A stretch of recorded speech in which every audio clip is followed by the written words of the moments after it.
Recognize these faces? Pat Kraal, Ivy Chng, and Ethel Fong used to rule the runways back in the 80s during the dawn of the Singapore Supermodels, and the three reunited at St Regis Hotel at the 35th anniversary party for Carrie Models, a local modeling agency that is one of the top in Asia.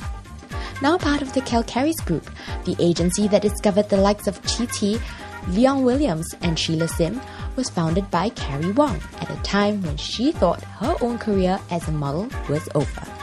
I did not believe that modeling can last long, so after 5 years of modeling, I just decided that we have to have a new talent. Oh my goodness, we're talking about 40 years ago, right? I started very small. In fact, in the Hyatt at the car park, basement car park, and the Hyatt started with only 3 models. Who were your models at that time? That time was Shirley, Janine, and Dick. Dick was modeling for me also. Dick Lee. The woman, however, who took the agency to greater heights is Linda Teo, who claims getting into the business was an accident. By chance. Because when I was 21 years old, Carrie started Carrie Model Agency, and I was working for her partner as a PA. And then a few years later, she decided to leave Singapore and bought the company over. Those days were quite cheap, lah. Oh, not cheap, reasonable. The proper word to use. So what was the investment? It was a small company then. How many models were there then? Oh, it was only 10, 12 models in those days.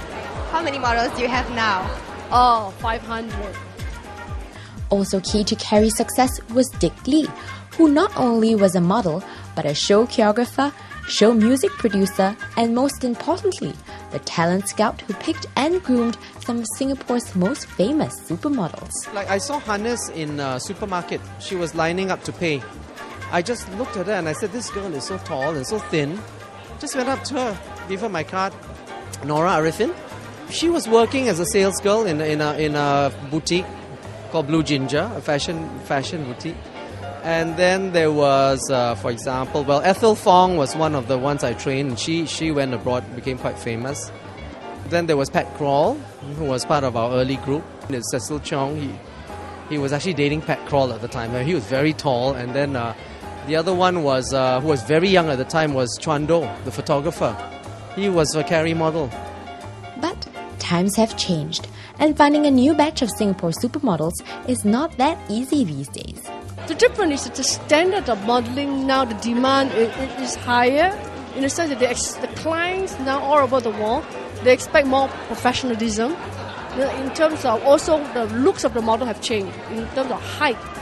In those days, 70s, 80s, when you are like 1.67, you can model, but now it's shortest is 1.75, shorter guys will be 1.82. So what exactly are they looking for? Girls is certain look, X factor they have, complexions, the feel of the whole persona.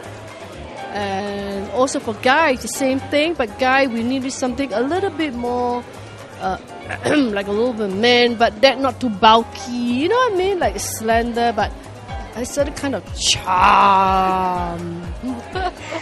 That would charm you away, like, look at me, Among the agency's current top offerings are Amber Shi from China, who has fronted the Shanghai Tank campaign, Gail Lai from Hong Kong, who is better known as Leon Lai's wife, Thai-Canadian Anthony Sandstrom, who is the face of Xenia, and not forgetting Singapore's very own Sheila Sim. And while models face more stringent requirements these days, certain things remain the same. For instance, models still have to deal with unwanted attention and propositions. I was at the Christian Dior show, and this very nice gentleman came up to me and say, we're looking for girls to do the Shiseido makeup fashion show. And I said, sure. And I guess I was bad because it was not going through the agency. I accepted a job not going through the agency. And I got a job. I was very well paid. And I wanted to say thank you to him. Like a silly girl, just thought it'd be nice to say thank you. And I invited him for a drink. And he thought that I was going to give him more than a drink. I had to fist fight myself out of the situation. Taught me a lesson, don't say thank you. 试过一次，有一个导演打给我说 Amber 你可以过来做 casting 吗？然后我说 OK 什么时间？他说晚上10点钟可以在我酒店楼下的就是一个类似于酒吧。我说那你可以明天上午吗？因为太晚了我不可以过来。然后他说哦明天上午我走了。我说那没有别的时间，就是现在下午可以吗？他说不可以，一定要那个时间。我说哦那好吧谢谢，我应该没时间。我可能还会有那个自我保护，因为我觉得那个时间不应该是做 casting 的时间吧。 Yes, the men still don't get it. Up next, we get the supermodels of the 80s to relive their heydays.